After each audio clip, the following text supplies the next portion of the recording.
네, 안녕하세요. 지연쌤입니다. 청소년의 노동권 이것만은 알고 노동하자.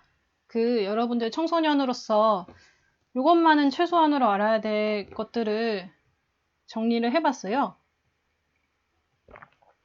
네, 요즘에는 이 청소년의 노동이나 특히 이제 아르바이트 노동자들에 대한 권리에 대한 관심이 굉장히 높아져서 이런 정보들을 인터넷에 검색만 하면 쉽게 찾을 수가 있어요. 근데 정보는 굉장히 우리가 알고 권리에 대해서도 많이 알게 됐지만 이거를 실제로 지켜지지 않는 경우는 굉장히 많거든요. 그리고 아직도 청소년들이 노동을 하면서 인권 침해 경험을 받은 적이 있느냐라고 물어보면 굉장히 그 비율이 아직도 높아요. 근데 여러분들이 이거를 청소년으로서 당장 해결할 수는 없어도 내가 나의 권리를 아는 것과 모르는 것은 굉장히 큰 차이가 있거든요. 그러니까 알고 당하는 거랑 모르고 당하는 거랑, 그리고 알고 있으면 어느 정도 대비를 할 수도 있고 아니면 당했을 때 잘 적어놨다가 나중에 고소를 한다거나 신고를 한다거나 그런 것도 가능해요. 근데 만약에 그게 내가 인권 침해인 줄 모르고 그냥 넘어가 버리면 아무런 대비도 못하고 아무런 기록도 못 남기겠죠. 그래서 이런 노동권에 대해서 알았으면 좋겠고, 그리고 이 영상은 제가 유튜브에 그냥 올렸는데 체금 중학교 학생들의 노동권 수업을 위해서 만들어진 것이기 때문에 그 영상의 내용은 굉장히 얕아요. 그러니까 어려운 내용에 대해서는 저희가 얘기를 하지 않고요. 굉장히 쉬운 거에 대해서만 얘기를 할 거고, 요거에 대해서는, 이런 정보들에 대해서는 더 찾아보면 인터넷에 좋은 자료들이 많고, 특히 요즘에는 이제 고용노동부 홈페이지에 이런 자료들이 되게 많고 바로바로 물어보면 대답을 해주기도 해요. 그래서 그 부분은 이제 여러분들 알고 넘어가셨으면 좋겠고요. 이제 들어갈게요. 우선은 이제 근로의 권리 중에서 제일 중요하다고 할 수 있는 최저임금부터 알아볼게요. 2020년 현재 최저임금은 얼마일까요? 한번 대답을 해보시겠어요? 네. 현재 최저임금은 8,590원입니다. 8,590원. 이 최저임금 정확히 지켜야 될 거고요. 그리고 시급은 8,590원이지만 우리가 주휴수당이라는 게 있어요. 좀 이따 이제 자세히 설명할 건데, 주휴수당이라는 걸 받게 되면 실질적인 최저임금의 시급은 1,300원이라고 할 수가 있어요. 여러분, 최저임금의 뜻이 뭘까요? 최저임금은, 임금이라는 건 그거거든요. 내가 노동을 하는 걸 제공하고 받은 대가, 특히 돈으로만 받으셔야 돼요. 뭐 쌀이나 떡 같은 걸로 받으시면 안 돼요. 돈을 받는 게 임금이거든요. 근데 최저라는 말이 붙으면 임금 중에 이 정도는 최소한으로 줘야 된다라고 해서 법으로 정해놓은 게 최저임금이에요. 그러면 예를 들면 사장님이 돈 주는데 우리 일은 좀 쉬우니까 8,500원 줄게. 이런 식으로 근로계약을 맺으면 될까요? 안 될까요? 이런 식으로 근로계약을 맺으시면 안 돼요. 무조건 8,590원 이상 주셔야 돼요. 8,590원 주는 건 괜찮아요? 그건 괜찮아요. 근데 8,589원. 이거는 안 돼요. 딱 맞춰서 줘야 돼요. 그래서 이렇게 딱 맞춰놓는 기준은 노동자와 그리고 사용자라고 하면은 돈을 주는 사람 말하는 거야. 일을 시키고 돈을 주는 사람, 사용자와 정부가 셋이서 합의를 해서 1년마다 1년을 주기로 바꿔요. 그래서 뭐 재작년에 막 7천 얼마기도 했는데 올해는 이제 8,590원이 됐어요. 그래서 이런 최저임금은 법적으로 꼭 지켜야 되는 거고 안 지키면은 처벌을 받아요. 그리고 이제 최저임금도 중요하지만 시급이 있잖아요. 시급이면은 시간당 주는 거잖아요. 그러면 몇 시간 일하는 것도 굉장히 중요하거든요. 청소년의 경우는 1일에 7일에 미치겠네. 7시간 일할 수 있어요. 그래서 7시간 일하는데 평균적으로 우리가 월화수목금 일하고 토요일, 일요일 쉬니까 다 5일 정도 일하죠. 그러면은 주당 35시간 일하게 돼요. 여기서 어른은 이제 1일 8시간이고 주 40시간 이렇게 일을 할 수 있어요. 그리고 노동자와 사용자가 합의를 했다면 일주에 5시간 연장 가능해요. 그러면 총 여러분 몇 시간 할 수 있냐면 일주에 40시간까지 일을 할 수가 있습니다. 그래서 여러분 이렇게 내 최저임금을 계산해 보실 수가 있고요. 내 일하는 시간과 내 시급을 곱해서. 그리고 꼭 알아야 되는 근로조건 말씀을 드릴게요. 여러분이 이제 청소년 입장에서 꼭 챙겨야 될 서류는 근로계약서예요. 근로계약서가 뭔 뜻이냐면 여러분 계약이라는 거는 많이 들어보셨을 거예요. 계약은 그냥 약속을 법률적인 용어로 표현한 것뿐이에요.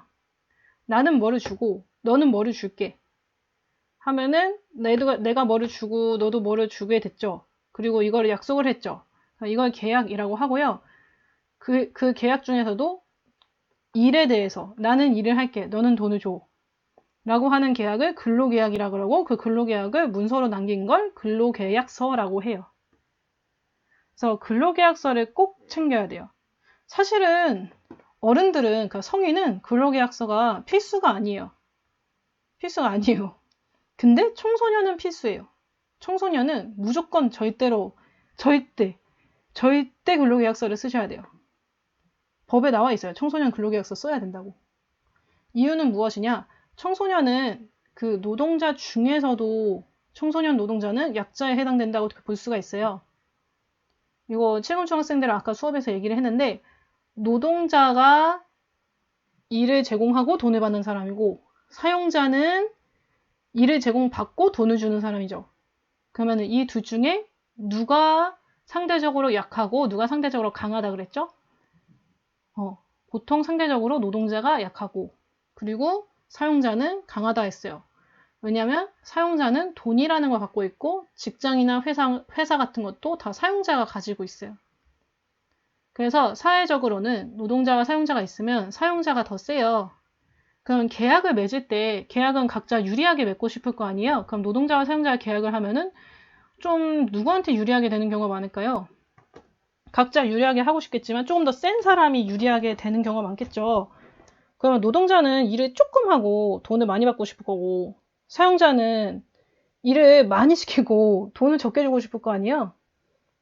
그러면은 사용자 맘대로 노동자보다 세니까 일을 되게 많이 시키고 돈을 적게 줘버리는 근로계약을 맺어버릴 수도 있죠. 근데 특히 노동자가 청소년이라면 그런 가능성이 굉장히 높아지는 거죠. 그래서 청소년은 근로계약서를 무조건 쓰셔야 돼요. 이 근로계약서가 만약에 부당하다면 이게 나중에 여러분이 신고하거나 소송을 걸 때 증거자료가 되기도 하고요. 그리고 근로계약서를 쓴다는 것만으로 이게 있다는 것만으로 사용자는 이제 좀 내가 근로계약서를 쓰니까 이왕에 쓰니까 법을 좀 어기면 안 되겠다 이 생각을 좀 하게 돼요. 그리고 근로계약서를 나중에 보시면 근로계약서의 그 양식에 보면은 그런 게 나와 있어요. 뭐 이러이러한 거 뭐 시간도 적혀져 있고 최저임금도 적혀져 있고 뭐 휴일은 어떻게 해야 된다 이런 것들이 되게 꼼꼼하게 적혀 있어요. 그러면 그거를 이제 정하다 보면은 내 근로에 대해서 더 잘 알게 되고 청소년은 더 보호받을 수가 있어요. 그리고 청소년은 특별하게 더 챙겨야 될 서류가 있어요. 가족관계증명서, 친권자 동의서, 취직인허증 이건데 가족관계증명서, 친권자 동의서는 왠지 아시죠? 여러분이 아직 이제 만 19세가 되지 않은 미성년자이기 때문에 사실상 민법상 미성년자는 거래라는 걸 할 수가 없어요. 하지만 만 15세 이상부터는 이제 근로 능력이 있다고 보기 때문에 일을 할 수가 있어요. 일을 할 수는 있지만 아직 미성년자인 거예요. 그러면은 나는 미성년자로서 이런 친권자, 특히 이제 부모님이죠. 부모님의 허락을 받았다. 라는 거를 증명할 서류가 있어야 돼요. 그래서 가족관계 증명서랑 친권자 동의서 이게 두 개 다 필요한 거고요. 왜냐면 이제 친권자가 가족관계 증명서에 나와 있으니까. 이게 두 개 다 필요한 거고. 그리고 이제 가끔 이제 가족관계 증명서 말고 등본 떼오라고 하는 것도 있고. 그리고 여러분한테 돈을 주기 위해서 통장사본 떼오라고 하는 것도 있어요. 네, 그런 거는 다 떼가면 되고요. 그리고 취직인허증이 있는데 취직인허증은 그냥 특별한 경우예요. 여러분들 별로 받을 일이 없을 텐데 내가 뭐 소년소녀 가장이나 꼭 일을 해야 될 이유가 있어서 내가 뭐 특별한 근로 능력이 있어서 재능이 있어서 꼭 일을 해야 돼서 만 15세 미만이지만 굉장히 어리지만 일을 해야겠다라고 하면은 이제 노동부 장관이 취직인허증을 끊어주면 일을 할 수가 있어요. 그래서 이거는 굉장히 어린 사람들만 끊어주는 거고 웬만하면 이제 끊을 일이 없어요. 그리고 이제 세 번째는 휴식시간, 주휴수당, 연장근로수당, 퇴직금 등 특히 돈에 관련된 거를 돈과 시간, 근로조건은 특히 돈과 시간이 중요하거든요. 뭐 휴식도 중요하고 휴일도 중요하고 상여금도 중요하고 이런 환경도 중요하고 다 중요한데 특히 제일 중요한 게 시간, 돈 이거예요. 그래서 휴식 시간은 말씀드릴게요. 청소년은 특히 휴식 시간을 보장받아야 되는데 4시간 기준으로 30분은 보장받으셔야 돼요. 4시간 기준으로 30분. 그러면 아까 7시간 일한다고 했으니까 4시간은 훌쩍 넘죠. 그러면 30분은 무조건 보장을 받아야 되는 거고 그리고 만약에 내가 오늘 연장 근로를 얘기를 해서 8시간을 일하기로 했다. 그러면은 쉬는 시간은 몇 시간 보장받아야겠어요? 8시간이면 1시간은 보장받으셔야 돼요. 그래서 보통은 회사에서는 이 시간을 밥 먹는 시간으로 보통 주기도 해요. 그렇게 휴식 시간을 주고요. 그리고 주휴수당이라는 게 뭐냐면 이거 최대한 쉽게 설명을 해볼게요. 주휴수당이라는 건 뭐냐면 여러분이 만약에 어떤 일을 하는데 일주일 동안 꾸준히 나가는 일이에요. 그리고 휴일이 토요일, 일요일이라고 칩시다. 그래서 월화수목금 일하고 토 일을 쉬어요. 여러분이 그 일을 할 때. 근데 월화수목금 꾸준히 나갔어요. 그냥 개근했어요. 개근. 출근을 꾸준히 했어. 그러면은 여러분 토요일, 일요일 중에 토요일은 휴가는 휴가인데 휴일은 휴일인데 돈을 받고 쉬는 휴일이 돼요.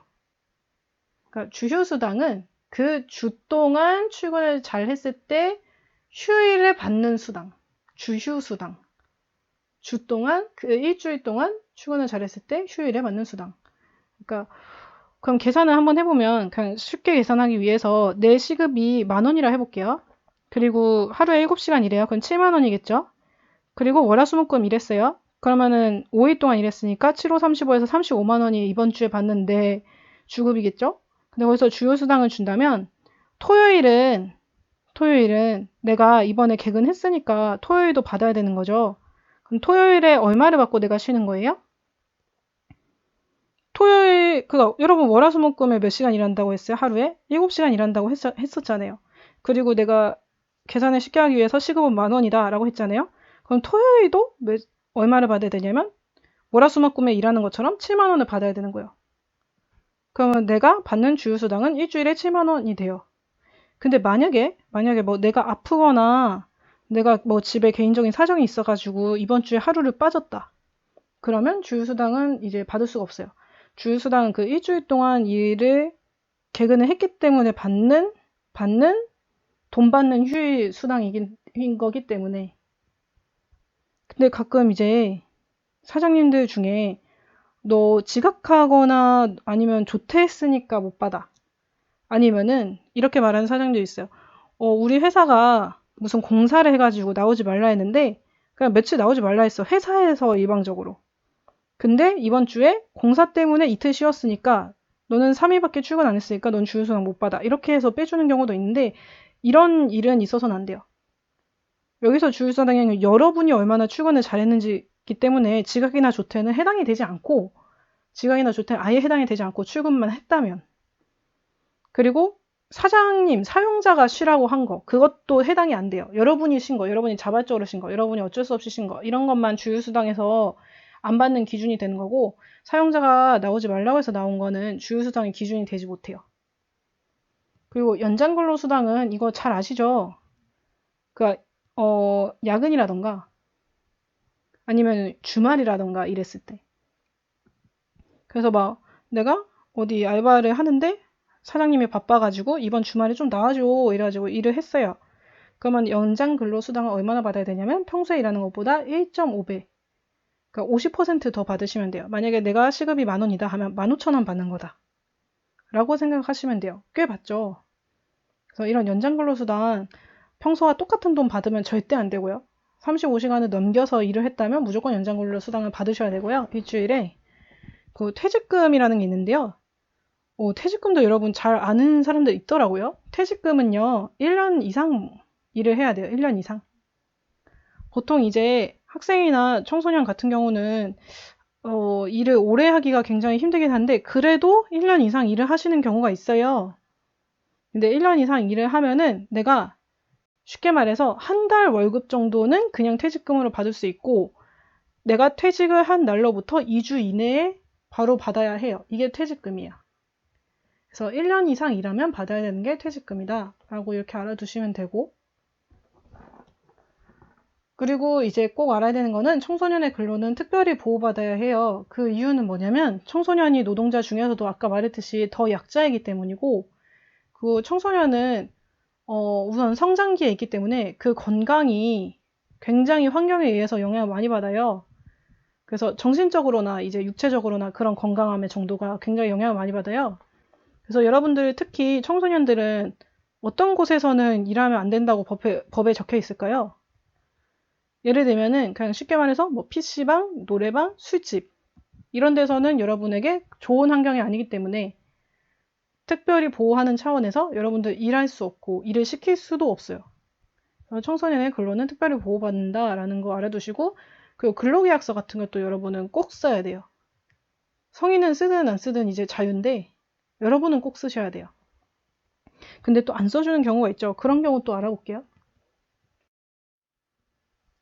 흔한 청소년 노동권 침해 사례를, 청소년 노동권 침해 사례는 정말 많은데, 이제 특히 이제 아르바이트 중에서도 청소년이 정말 더 노동권 침해를 당하는 경우가 정말 많다고 할 수 있는데, 그 중에 대표적인 사례들 몇 개만 알려드릴게요. 이거는 이제 출처는 청소년 근로권익센터에서 상담집을 보면서 제가 썼고요. 첫 번째, 근로계약서를 작성해주지 않는다. 그러니까 사장님이 내일부터 나오라고 했어. 그래서 시간도 이렇게 하고 돈도 다 합의하고 휴일도 합의했어요. 근데 정작 중요한 근로계약서를 안 주시네요.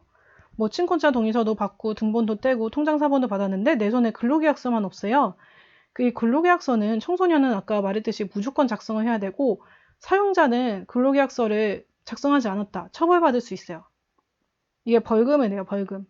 근데 여러분은 처벌받을까요, 혹시? 여러분도 근로계약서 안 썼다고 그 청소년 노동자 처벌받을까요? 처벌 안 받으니까 걱정 마시고요. 처벌 안 받아요. 안 받아요. 안 받는데 근로계약서를 이제 작성하지 않으면 이제 굉장히 여러분이 불리한 근로조건에 참고 일해야 되는 경우도 생길 수 있기 때문에 근로계약서를 작성을 해야 돼요. 그래서 근로계약서를 작성해주지 않을 때는 여러 가지 방법이 있는데, 그냥 제가 추천한 방법은 그냥 여러분이 쓰세요. 근로계약서 쓰는 거 그렇게 어렵지 않아요. 그냥 인터넷에다 근로계약서 양식 이렇게 딱 치면 나오거든요. 그리고 계약서라는 게 사실은 계약이라는 게 막 굉장히 형식을 갖춰가지고 나 누구누구에게 뭐를 제공하기로 하고 무슨 일이 있을 경우 뭐 이거를 손해를 배상하기로 하면 막 어려운 말 써야 될 것 같은데, 그냥 여러분이 아무 종이나 그냥 찢어가지고 몇 월 며칠부터 몇 월 며칠까지 일하기로 함. 시급 얼마, 시간 몇 시간, 그리고 뭐 상여금 이렇게, 퇴직금 이렇게 해가지고 그냥 끄적끄적 한 다음에 거기다가 이름, 주소, 뭐 날짜 쓰고 사인하면 끝이에요. 그게 계약서예요. 계약서 여러분이 포스트잇에다 그냥 찢어가지고 아무렇게나 써도 그 내용이 계약의 내용이고, 그리고 각자 거기에다가 이름, 주소, 뭐 사인 이런 것들은 각자 확인을 했고 각자 나눠 가지면 그것도 근로계약서예요. 그것도 근로계약서예요. 엄청 거창한 게 아니에요. 그래서 근로계약서를 여러분이 써가지고 이렇게 하는 것도 있고, 그리고 진짜 그래도 안 써주려고 하고 굉장히 회피한다, 사장이. 그러면 근로계약만이라도, 근로기준에 대한 계약만이라도 여러분이 어딘가 적어주시는 게 좋아요. 어딘가 적어주시는 게 좋아요. 예를 들면 뭐 다이어리에 적으셔도 되고, 아니면 좀 더 확실하게 카톡이나 문자로 사장님한테 아까 저희 이렇게 만나가지고 이러이러한 시간, 이러이러한 뭐 돈 이렇게 해가지고 한 거 맞죠? 라고 이렇게 보내도 그것도 나중에 증거가 되거든요. 그거는 뭐 근로계약서는 아니에요. 그냥 확인하는 문자가 되는 건데, 그것도 나중에 여러분한테 유리할 수 있기 때문에 그런 거를 남겨두시는 게 좋아요. 그래서 근로계약서는 정리하자면 근로계약서는 꼭 작성해야 된다. 안 지키면은 사용자가 처벌받는다. 노동자는 처벌받지 않는다. 하지만 노동자가 나중에 불리해질 수도 있다. 불리해지면은 이제 증거를 제출할 게 없으니까 불리해질 수도 있다. 그래서 만약에 안 작성해주면 내가 근로계약서를 작성해가지고 사장님한테 줘도 된다. 그냥 사장님 사인하세요 해가지고 사장님 줘도 된다. 그래도 근로계약서를 계속 회피하면은 신고하셔도 되고, 신고하셔야 되고. 근데 신고하기 되게 어렵잖아요, 사실.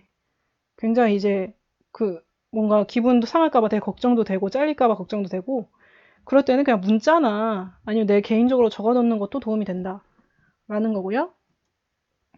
두 번째는 이제 최저임금, 연장근로수당, 퇴직금 등을 주지 않거나 적게 준다. 이게 진짜 제일 많이 일어나는 문제인데, 임금 제대로 안 주는 거, 그 최저임금 제대로 안 지키는 거, 그리고 분명히 1시간 더 일했는데 그 1시간 그냥 똑같은 수당으로 주는 거, 아니면 퇴직금을 안 주는 거, 혹은 이 모든 거를 조금씩 깎는 거, 이런 것들이 굉장히 흔한 사례인데요. 최저임금은 무조건 지켜야 돼요. 가끔 이제 헛소리 하는 유형들을 알려드리자면, 너는 청소년이니까 이 8,000원만 해가지고 일해? 라던가, 아니면은 우리는 일이 굉장히 쉬워가지고 그냥 앉아만 있으면 되는 일이라서 우리는 뭐 7,000원밖에 줄 수가 없어. 라던가, 아니면은 우리는, 어, 우리는 이제 자영업인데 일을 하는 사람이 적어. 너밖에 없어. 직원이 너밖에 없어. 그래서 우리는 일을 하는 그 사업장이 굉장히 작기 때문에 최저임금 안 지켜도 되는 직장이야. 라던가, 아니면 이렇게 말하는 이제 고도의 수법을 써요. 막 아는 척 하면서 3개월 이하의 수습 기간에는 원래 최저임금을 지키지 않게 돼 있어. 그건 10% 까도 돼. 그렇기 때문에 너를 최저임금 주지 않을 거야. 라고 하는 사장님이 있는데, 이 지금 제가 말하는 사장님들의 경우가 다 헛소리고 다 개뻥이에요. 전부 뻥이에요. 지금 말한 게 전부. 최저임금은 꼭 지켜야 돼요. 그리고 아까 좀 되게 이거 그럴듯하지 않나 싶었던 게, 뭐 3개월 이하의 수습기간? 이거는 굉장히 이제 특별한 직종에서만 적용되는 거고, 여러분들이 하는 아르바이트는 거의 적용이 안 돼요. 거의 99% 적용 안 된다고 보시면 돼요. 3개월 이하 수습기간 10%다 떼면 여러분들 보통 알바를 그렇게 3개월 이상 하는 경우도 없는데, 그러면 얼마나 많이 떼이겠어요.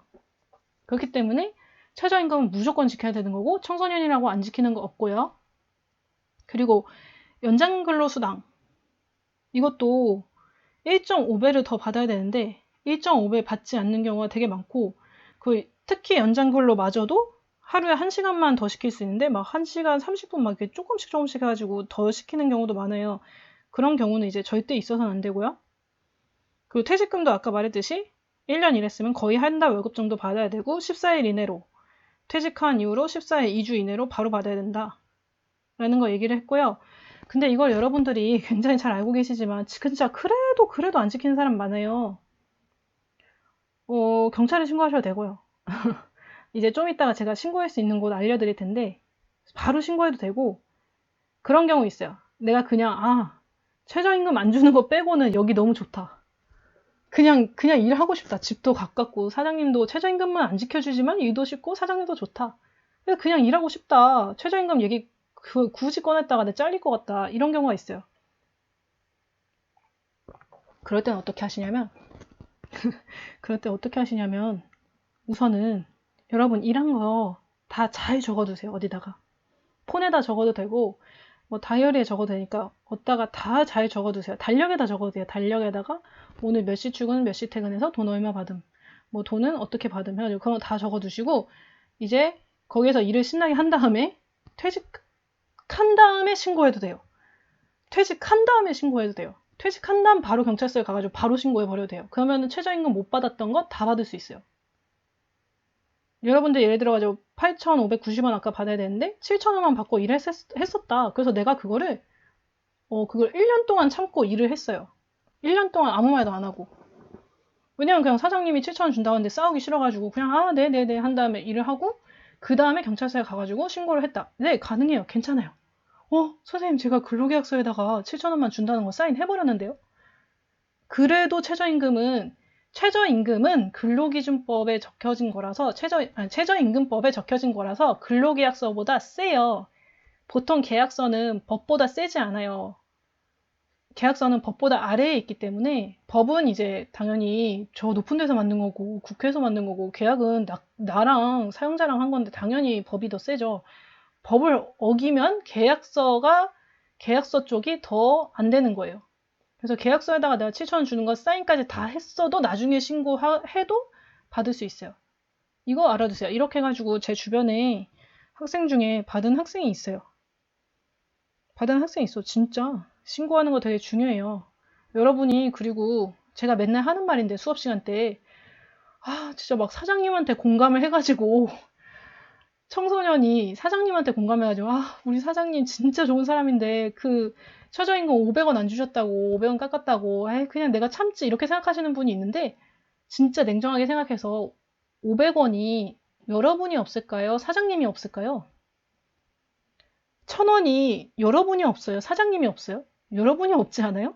여러분이 사장님을 봐줘야 될 이유가 있어요? 없어요? 세상에 하나도 없어요. 그냥 신고하시고 그냥 다 받아내셔야 돼요. 그리고 이제 이것도 진짜 많은 사례인데 청소년이라고 사용자가 폭언, 폭행, 성희롱을 한다. 특히 이 중에 이제 폭언 굉장히 많죠. 폭행도 별거 아니고 진짜 막 때리는 건 엄청 나쁜 건데 이렇게 막 머리를 툭툭 치면서 얘기한다거나 그런 것도 폭행에 해당이 돼요. 뭐 물건 이렇게 살짝 던졌다거나 그런 것도 폭행이고 성희롱도 굉장히 많죠.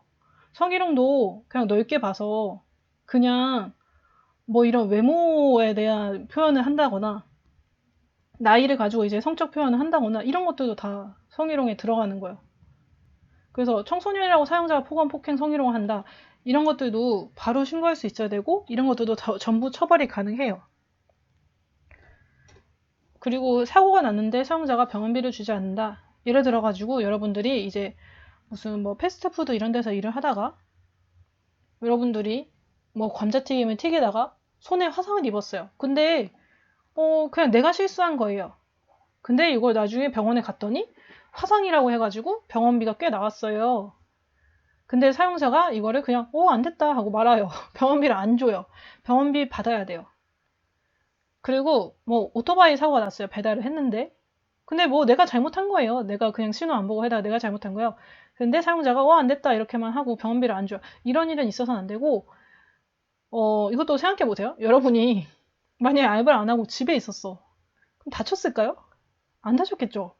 아무리 여러분이 실수한 거라고 해도 노동을 하다가 일어난 그 다친 거는 여러분한테 책임도 있지만 사용자도 당연하게 책임이 있어요. 그러니까 사용자가 미리 뭐 교육도 했었어야 됐고, 뭐 안전규칙도 말을 해줬어야 됐고, 꼭 신호 잘 지켜라. 꼭 이제 튀김할 때 꼭 장갑 껴라. 이렇게 말을 해줬어야 됐고, 그런 주의도 다 줬어야 했고, 그 환경도 다 조성을 해줬어야 돼요. 절대 화상 입지 않은 환경. 근데도 여러분은 다쳤죠? 사용자도 책임이 있어요. 그렇기 때문에 병원비를 줘야 되고, 그 병원비를 이제 100% 줘야 되냐 말아야 되냐 이거에 대해서는 조금 논란이 있을 수는 있어요. 내가 엄청 잘못한 거라면. 근데 어쨌든 병원비를 줘야 되고, 선생님 이렇게 물어볼 수도 있는데, 선생님 저는 이제 아르바이트라서 사대보험이 안 돼 있어요. 그래서 사장님이 너는 사대보험이 안 돼 있어가지고 병원비를 줄 수가 없다 막 이렇게 얘기를 했어요. 사대보험이 안 돼 있어도 사용자가 병원비를 줘야 돼요. 사대보험 안 돼 있어도. 사대보험 안 돼 있어도 받아야 돼요. 안 돼 있어도 심지어 받을 수 있어요. 받을 수 있어요. 사용자의 돈으로 줘야 돼요. 사용자의 돈으로. 그래서 병원비를 꼭 받으셔야 되고, 근데 이제 경우에 따라서 100%는 아닐 수도 있어요. 그리고 이것도 되게 많이 있는 일인데, 청소년이라고 해서 너가 지각했잖아, 너가 조퇴했잖아 하면서 그걸 다 막 적으신 다음에 그걸로 임금을 막 1000원씩 2000원씩 막 찔끔찔끔씩 깎아요. 혹은 너가 실수를 했으니까 예를 들어서 편의점에서 일을 했는데 만약에 실수로 어떤 사람한테 거스름돈 받아야 될 거를 내가 뭐 그렇게 받아버린 거예요. 그러면 그거를 이유로 임금을 깎는다.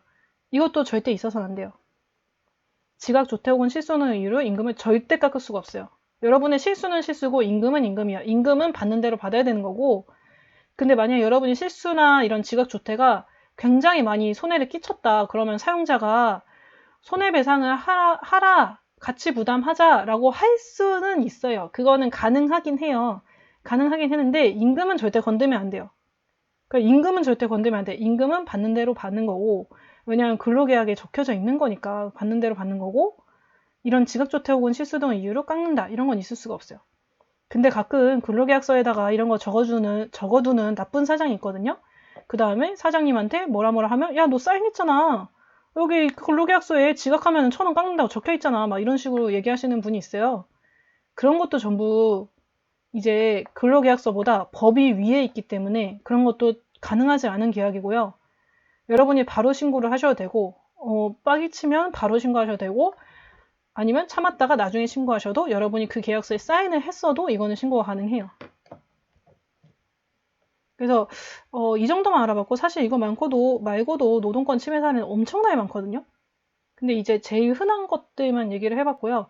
그럼 이런 거 침해 받았을 때 무조건 경찰서 신고해야 되냐, 무조건 퇴직하고 신고해야 되냐, 그게 답이냐. 이거 말고도 구제받을 수 있는 방법 알려드릴게요. 네, 특히 청소년 입장에서 적어봤는데 도움받을 수 있는 곳은 우선 경찰서가 있어요. 경찰서로 바로 가셔도 돼요. 경찰서로 저 임금 못 받았어요. 사장이 폭행했어요. 해가지고 성희롱했어요. 바로 가도 돼요. 근데 이제 112는 왜 182라고 적어놨냐면 112가 번호가 맞는데 112는 이제 긴급 출동 신고기 때문에 사장님이 지금 현재 나를 때리고 있지 않는 이상은 112가 아니고 보통은 이제 임금 체납 같은 경우에요. 그 임금 체납은 이제 사장이 이제 바로 내 눈앞에서 막 비행기로 날리려고 그런 경우가 아니라면 경찰이 긴급 출동해야 될 이유는 없죠. 182로 하면 이제 차분하게 여러분들 상담을 할 수가 있어요. 그래서 경찰서 바로 고고하셔도 되고, 근데 이런 경우보다 이거 노동권 침해 행위 같기도 하고 아닌 것 같기도 하고 이거 헷갈린다 하는 경우가 더 많을 거예요. 이렇게 명백하게 노동권 침해다 하면 경찰서 가시는 게 맞고, 이거 아닌 것 같기도 하고 긴 것 같기도 하고 진짜 헷갈리네. 이런 경우에는 상담받을 수 있는 곳들이 몇 개 있어요. 이제 공식적인 것 세 가지 말씀드리자면 청소년 근로권익센터, 고용노동부, 근로복지공단, 이거는 이제 국가 정부에서 운영하고 있는 이제 공식적으로 여러분 노동을 도와주시는 곳이에요. 특히 청소년 근로권익센터, 이것도 제가 이제 수업하면서 많이 참고를 했는데 이 전화번호로 걸면은 청소년 노동에 대해서 상담을 받을 수가 있고, 고용노동부 전화 상담, 이것도 마찬가지로 받을 수 있고, 근로복지공단은 이제 특히 복지에 관한 거, 특히 여기는 다쳤을 때, 다쳤을 때, 혹은 환경이 굉장히 안전하지 않을 때, 이럴 때 전화를 주는 게 근로복지공단이고요. 그리고 지역에서 고용노동지청이 이제 따로 있을 수 있고, 노동인권센터도 지역마다 따로 있고, 가끔 이제 시민단체 같은 것도 있고, 시민단체는 이제 공식적인 단체는 아니에요. 그냥 사람들이 모여가지고 만든 단체 있을 수도 있고, 그 노동조합도 만약에 내가 노동조합 가입 안 했어도 가가지고 상담이 가능해요. 그래서 예를 들면은 이제 충북 중심으로 썼는데 충북 청소년 노동 인권 네트워크라는 곳은 여기에 전화하시면 되고, 카톡 여기 추가해가지고 카톡 상담도 할 수가 있어요. 그래서 이렇게 많은 곳에 도움받을 수 있고, 요거를 뭐 좀 캡처해가지고 미리미리 저장해 두시면 좋을 것 같고요. 그래서 오늘의 과제를 말씀드릴게요. 아까 제가 오늘의 과제는 이 특강 보는 걸로 대체한다면서 왜 또 과제를 내고 난리냐 생각할 수 있는데, 이 과제는 검사를 안 할 거예요. 이제 치금중 학생이 아닌 지금 이 영상을 보고 계시는 분들도 이거는 한번 해보셨으면 좋겠다고 생각하는 게, 지금 이 영상 말고도 청소년 노동 관련 좋은 자료들이 특히 유튜브에도 굉장히 많아요. 예를 들면은 유튜브에다가 주휴수당 이렇게 치거나 연장 근로수당 이렇게 딱 치면 그거를 되게 손쉽게 설명해주고는 자료들이 굉장히 많거든요. 이런 거를 한번 찾아서 보시면 좋을 것 같고요. 그리고 두 번째는 여러분이 청소년이기 때문에 연소자용 근로계약서가 있어요. 이런 거를 한번 인터넷에서 찾아서 작성을 해보셨으면 좋겠어요. 한 번은. 내가 일을 당장 안 할 거여도 한번 작성해보면 이렇게 근로계약 하나에 이렇게 생각을 해야 될 게 많구나 하고 느낄 수가 있어요. 그리고 요즘에 근로계약은, 요즘 계약서는 앱으로 쓰는 거 아세요? 그 종이에다가 손으로 막 안 써요. 앱에다가 다 쓸 수 있어요. 그래서 막 전송도 할 수 있고, 그래서 특히 요즘에 뭐 알바에 관련된 사이트 있잖아요. 알바 땡땡이라던가 알바 땡이라던가. 그냥 이름 말해도 되죠, 저. 알바몬 같은 경우에는 알바몬 앱을 깔면 거의 근로계약서 적을 수 있는 게 있어요. 그럼 근로계약서에 내가 그냥 뭐 시간 입력, 뭐 입력만 하면은 근로계약서가 짜잔 하고 완성이 돼가지고 그거를 사장님하고 나한테 이렇게 바로 동시 전송할 수 있어요. 되게 좋아졌죠. 그래서 근로계약서가 굉장히 쉽게 작성할 수 있기 때문에 여러분도 한번 해보세요. 그런 앱들을 찾아가지고 한번 해보셔도 되고, 아니면 나는 그냥 좀 손으로 적는 게 아직 좋다 하는 사람은 그렇게 손으로 적으셔도 되고. 그래서 여러분 청소년 노동에 대해서 알아봤고요. 그 노동은 여러분들이 모두 하게 되는 거거든요, 살면서. 그렇기 때문에 이런 청소년 노동에 관한 권리, 이런 것들을 잘 알아야 내가 모르는 것보다 더 보호받을 수 있다. 그리고 내가 그걸 잘 알고 대처하고 그리고 구제받고 할 수가 있다라는 거 알아두셨으면 좋겠어요. 여기까지 하고 수고하셨습니다.